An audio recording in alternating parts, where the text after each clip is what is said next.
Okay, haves and have not fans. I'm going to be completely honest with you, and I'm not trying to sound negative, so don't think this is a rant video or anything, but I was under the impression that I left the show behind in 2021. Because what is it? I think this month, if I'm not mistaken, I know last month I messed up. I said that December 20th was the 6-month anniversary of the ending of the series, but it was actually the 5th month. My bad. This month, or should I say next Thursday to be exact, that will be the 6-month anniversary of the series being gone from television. And I used the last video to kind of reflect on the legacy, if you will, and sadly it doesn't have the best legacy, just because anytime somebody mentions the haves and have-nots, people say watch like the first 2 to 3 seasons. To be completely honest, the haves and the have-nots is kind of like the game in regards to fans really just kind of universally agreeing that the first 2, arguably 3 seasons were indeed the best of the show. Season 3 is kind of the bastard child due to the fact that at that point the CW had given up on the franchise, and you could tell so many things shifted when season 3 came around. Like, it's still good, but it's nowhere near as good as seasons 1 and 2. But the haves and the have-nots, yeah, the first couple seasons were great.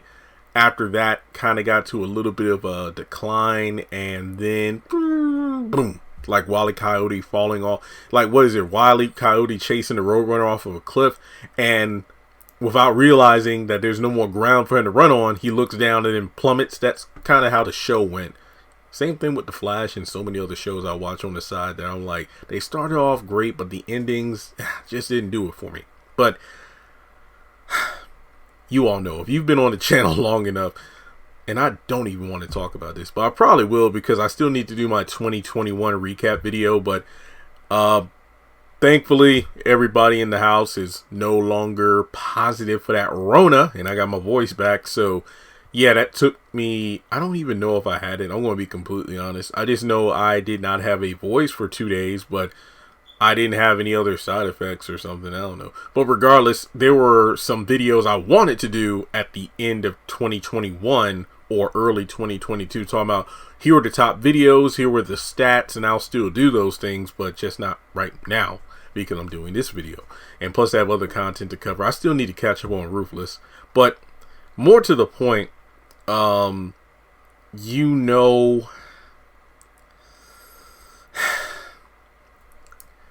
reunion special brought out such a bad side of me. I'm not even going to apologize for how I acted, because I feel like I was justified.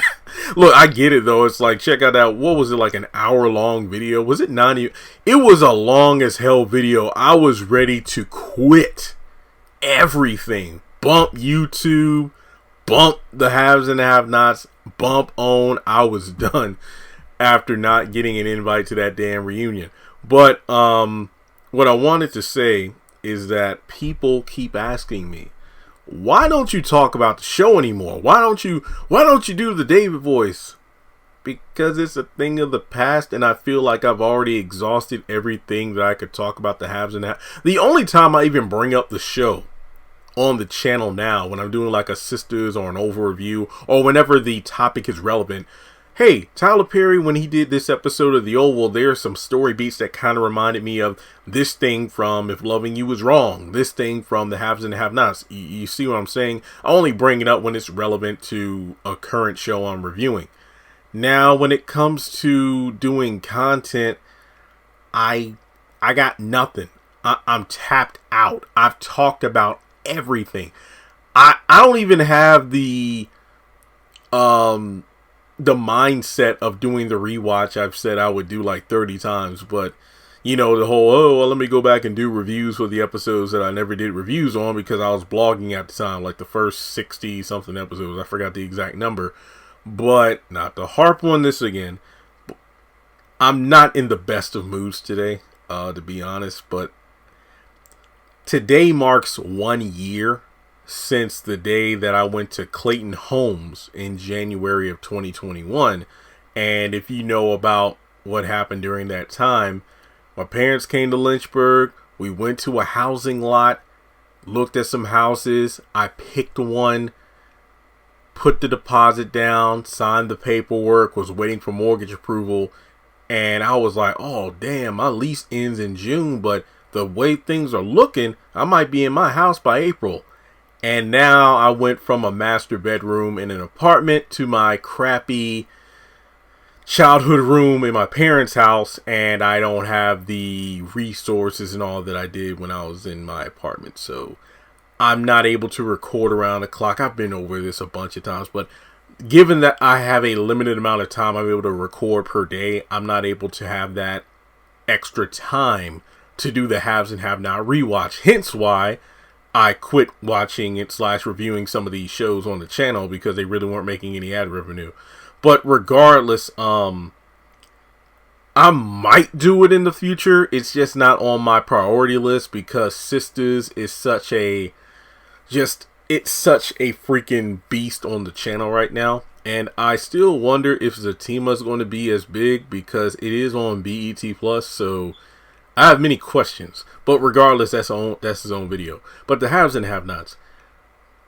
Looking at the ratings from, what was I did a video on it. It was the 2021 top 10 highest rated scripted cable series among black homes. And the haves and the have-nots was ranked number 4, given the fact that Power Book 2, Book 3, Black Mafia Family Season 1, basically like the 50 Cent gangster universe, if you will, those shows took the top 3 spots. The haves and the have-nots took number 4 with 11.4 million views or ratings. The crazy part about that is the haves and the have-nots only aired 8 episodes in the year 2021. From, let me get the dates here. From January 5th through July. Okay, well, January 5th and 12th were the last 2 episodes of like the first half of the last season. And then June 1st through July 20th were the remaining 6 episodes. Hang on. 1, 2, 3, 4, 5. Wait, did I count it wrong? Hang on. 1, 2, 3, 4, 5, 6, 7, 8, 9. My bad. 10 episodes total. It was the last 2 episodes of season 7, I think. And then the last 2 of that. Then the last 8 episodes were season 8 or whatever the hell it was. I forgot. Basically, there were only 10 episodes that aired in 2021. Those 10 episodes, just 10 episodes on the OWN network. Not BET, not MTV, not Disney, not Cartoon Network, not TLC. I'm just like listing out cable channels that people would have in higher numbers in the OWN network. Those 10 episodes outdid Sisters Season 3, The Oval Season 3, which hadn't really finished this entire season, Season 2 of The Oval, Season 2 of Sisters, 11.4. I mean, Sisters Season 3 was the second highest rated Tyler Perry show of the year, but it only had 10 million. That's nothing to shake a stick at. 10 million is a lot, but it's under 1.4 million below the haves and the have-nots. And Season 3, we know, was 22 episodes. Sisters Season 2 was 22. So 10 episodes of the haves and the have-nots outdid, like 40 episodes of Sisters in the same year. I feel like that's saying something. And trust and believe, these last 10 episodes are shit, but it's just amazing to me that the haves and the have-nots still held that much weight. But it could be a lot of factors. Jeremy, it was the final season, so people would have been tuning in. And I mean, there's arguments to be made, but keep in mind, with only 10 episodes, something tells me if the haves and have-nots Season 7 was the only season to air in 2021, it probably still would have outdid Sisters, The Oval and whatnot. So I do think that and maybe the title will be misleading because usually I talk about the title of the videos at the beginning, but I'm literally making this one up as I go along. Tyler Perry, in some sense, would be foolish not to capitalize on the haves and have-nots again. We live in the day and age where people or companies, let me just say companies, they will strike while the iron's hot. Nostalgia? Okay, we're going to reboot this series. Or we're going to do a sequel movie, a sequel series, a prequel, if you will. Reboot. They'll do whatever it takes if it means getting streams on their streaming services, or subscriptions on their streaming services, or, views on television. I just feel like the only way to do this right, maybe not even be a haves and have-nots spinoff. It's the fact that, Tyler has been doing stuff in the Oval and in Sisters that we've been begging him to do in the haves and have-nots for years. And that's to have characters dream scenarios, or should I just say, as an audience, we get a glimpse into the minds of what the characters are thinking. Whether it be a daydream, whether they're sleeping and it's a dream, or maybe they're having like a mental episode. In the Oval, we had Priscilla pull out the gun and fire rounds at Victoria before she got shot by Sam. It was a daydream. We got to see her inner turmoil and her, just mental state deteriorating. And I'm like, not only did that make for one hell of a cliffhanger, but it really had people going, okay, I really got to see what goes down next week. And it was great. Recently with Sisters, we had the cliffhanger ending of season 3, which thankfully this wasn't the cliffhanger ending. It was Hayden and Fatima, because I'm like, if the ending would have been the whole Gary coming out of the bathroom and then the very next episode, oh, it's a dream. Yeah, that would have sucked. But it really did suck, because I have a separate video coming out on that, where the dream just makes no sense. It really doesn't. I mean, I explained in a video like, okay, I get it, but it just felt weak. But then the first episode of season 4 is actually pretty good. So Tyler is actually showing us that these characters are having dreams. They are having scenarios in their head that we as an audience get to see. And then next thing you know, oh, it wasn't reality. So the characters move forward. So haves and have-nots. I did videos about this since season 1. My mom, we were talking about it earlier this morning. What it's 6:55 right now. We talked about this like at 4:45 in the morning, because she was getting ready for work. And I'm like, yeah, I just keep getting these messages every single day, and it's like, I want to just not. Folks, I know this is the haves and the have-nots. To me, Jeremy, is the same as Steve Urkel is to Jaleel White, or Carlton Banks is to Alfonso Ribeiro, Grant Gustin as the Flash, Tom Holland, despite the fact he doesn't want to be typecast as Spider-Man. Dude, you're Peter Parker. Like, get over it. Or Robert Downey Jr. as Iron Man. I understand I will never be able to escape the show, because it's what made me in regards to my social media presence, and I'm never going to deny that. It's just that the haves and the have-nots, it kind of felt like I was in a, how long was the show on there? It was like 7, 8, nearly a decade. Let me put it this way. My relationship with the haves and the have-nots is like a almost decade-long marriage. Things were going great. Every year was better than the last one.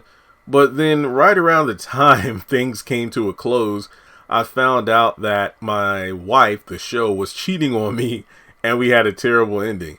The cheating on me being like me not being the top fan invited to the reunion, and then the ending just being pretty shitty, like a divorce, because everybody died. And I'm like, what the hell? So I just feel like Tyler, if you wanted to, and everybody, we were saying the same thing.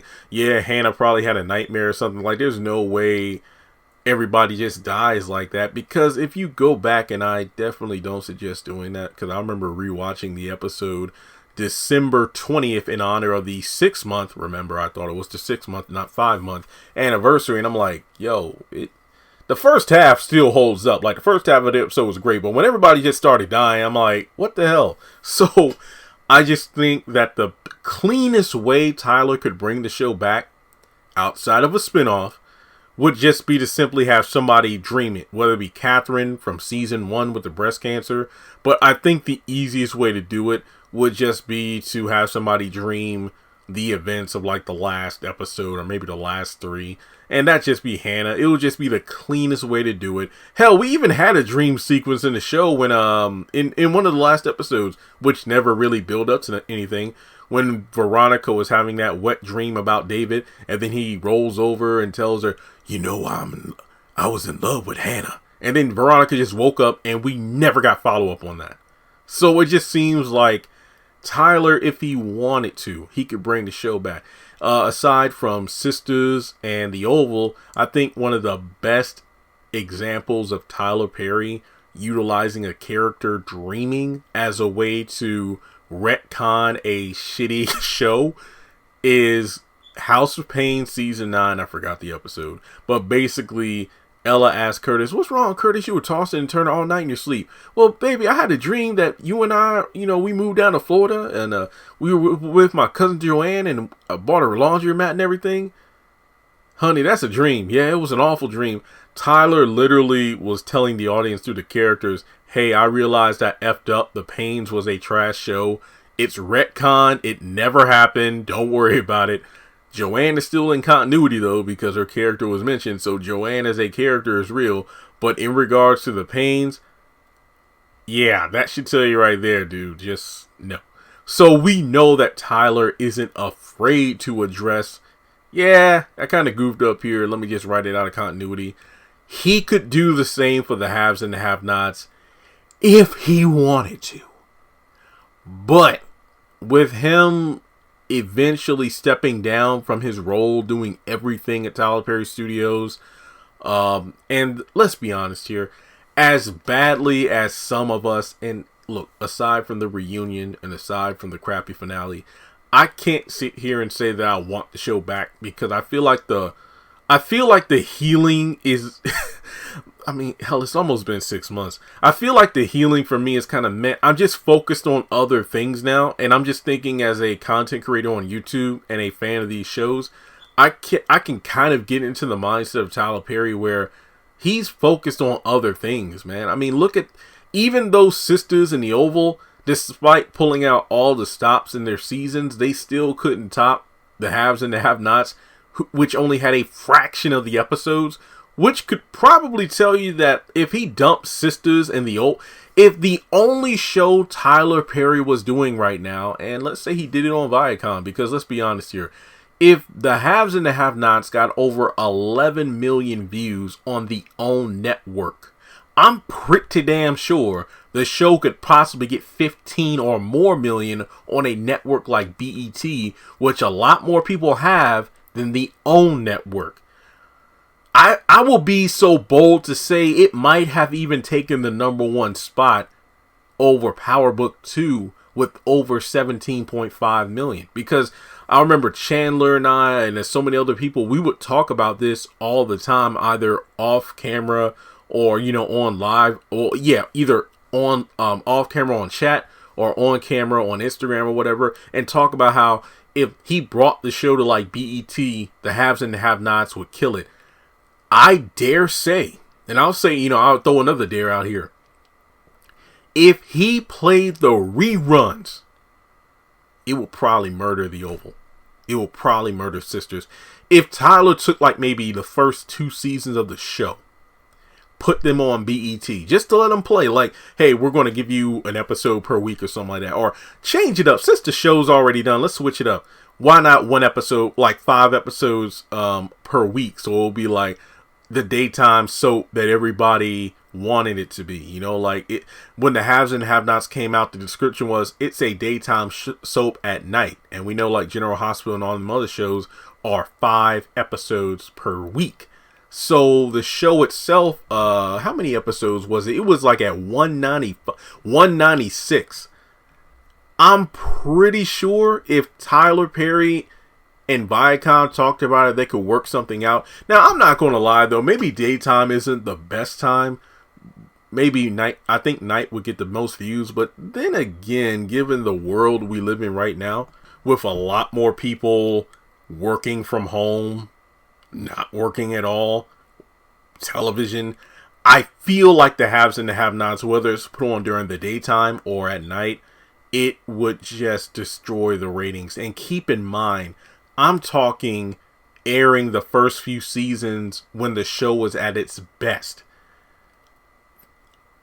Despite Sisters being 3 seasons in, despite The Oval being 2.5 seasons in, I don't think the writing for any of those shows can compete with season 1 of the haves and the have-nots. Just the first season. I don't think the writing's there. And I think that if people saw that show, they would be like, damn, Tyler, he got a writer's room. Because everybody that's commented on the fact that 50 Cent and his shows took the top 3 spots over Tyler's because people see that, 50 has writers and, the stories are moving forward, not going around in circles like Tyler Perry.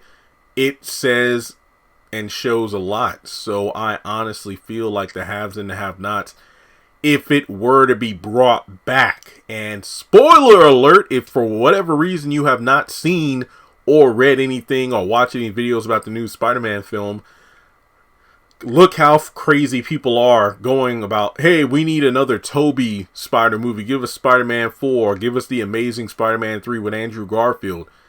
Because of the fact that they had roles in the new Spider-Man film for Tom Holland in the MCU, fans want more of the previous Spider-Man. I feel the same thing can be done with the haves and the have-nots. You put the first season alone, just the first season, on BET, watch the ratings soar, and then people will discover the series. I feel like there's been a good portion of people who have heard about the haves and the have-nots, but who haven't seen the haves and the have-nots, because let's be real, a lot of people really didn't hear about the show or get into it or show interest. It's 2022. There are people who still haven't watched more than the first, or let me just say 1 or 2 seasons, because they got into the show late. And I mean, yeah, it's on Hulu, but damn, put them up. Oh, I'm sorry, I don't want to cuss. Oh, well, yeah, I just did. I said damn. Put the show on home release. I just feel like if the haves and the have-nots were reintroduced, we don't need a reboot. This is like the Shrek reboot that apparently they were doing. Like, we don't need a damn Shrek reboot. Give us what you got. Like, show the haves and the have-nots. Watch the ratings soar. Because I seriously feel like if Tyler put the first 25 episodes, no, let me just stick to season 1. Hang on. What was season 1? I'm talking about before we knew it was season 1.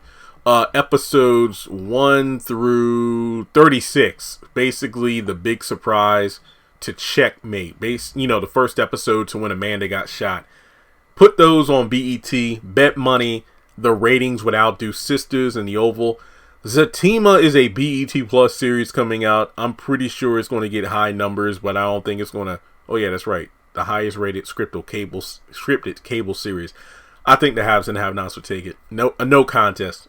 I'm not even apologetic about that. I'm just stating the facts. Because if only 10 episodes from arguably the worst season of the show could get over 11 million views and ratings, I don't think it's impossible to say that the first season alone would just murder Sisters in the Oval. So that's really all I have to say. If Tyler wanted to bring the show back, he could. Just have somebody dream the events of the finale. Due to the fact that we've seen him write that in for Priscilla on The Oval, Andy on Sisters, and Curtis on House of Pain when it came to erasing the events of the Pains altogether. So, if you made it this far in the video, just thank you. I know the beginning was kind of rough, kind of unscripted, but I just wanted to address the fact that I appreciate it. I mean, even though I wasn't in the reunion or on an episode of the show, even that really did suck. I really wish I was on one episode. But last year I was on television, or should I just say the OWN network, for 2 specials, which is a pretty big deal. And the fact that, between the cast, most of them interacting with them, not just the autographs, but some of them I'm still in touch with, but it's just a blessing in itself to say that show has changed my life, and it has allowed me to do what I'm doing now for the past 4 years and some change. And it would be interesting to see if Tyler Perry ever took the show off the shelf and dusted it off to possibly continue it or do something entirely different. So that's really all I got. But if he never does anything with it, I can understand. I just feel like if he brought it back, it would be because the other shows fall off. And I'm not trying to speak this into existence, but let's say the Zatima series comes out and it's a flop, and then Sisters Without Zach and Fatima falters in ratings. Then either he'll try to revamp those shows by getting rid of Zatima and put them back in Sisters, or just say, screw it, haves and have-nots. The Oval is holding steady, but it can only go so far. Have and have-nots is my guarantee. I kind of feel like that's why he brought back House of Pain when he first moved over to Viacom. But I think since he already has a solid foundation with Viacom, his numbers aren't in question. It's just at this point, Tyler is kind of not... I don't even want to use the word retiring, but he's slowly falling back. And maybe if there were fresh minds and faces and creators, then perhaps then he'll be like, bring back the haves and the have-nots, which I would love to be a part of, by the way. But that's pretty much it. So I don't know. I've been requested to do a video on, hey, can you do a video with the cast? Like, where are they now? Like I said, due to my living circumstances, the internet does not really support me doing interviews, which is bullcrap based on how much money I pay per month for it. But since I'm in a area where Xfinity is not available, I really don't have a choice, because I feel so bad. If I could go back in time, I would tell myself, dude, get the interviews with the cast, because Angela wanted to do an interview, but she said, yeah, I'll do an interview, but it has to be closer to when the finale is. But then I moved home and shit hit the fan and I couldn't do it. So, gosh, that would have been awesome. But yeah, regardless, just thanks so much for tuning in, my rambling towards the end and the beginning.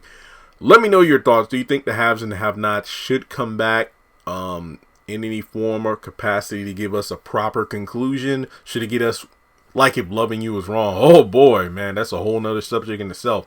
Do you think we should get a movie, a prequel series, a spin-off series, a continuation where we just act like the finale never happened? Let me know your thoughts. And I feel like at the very core, do you agree with me that if the haves and the have-nots played on BET, it would murder the ratings of the other shows? Let's talk about it. So as always, make sure you hit the thumbs up button to show you like the video.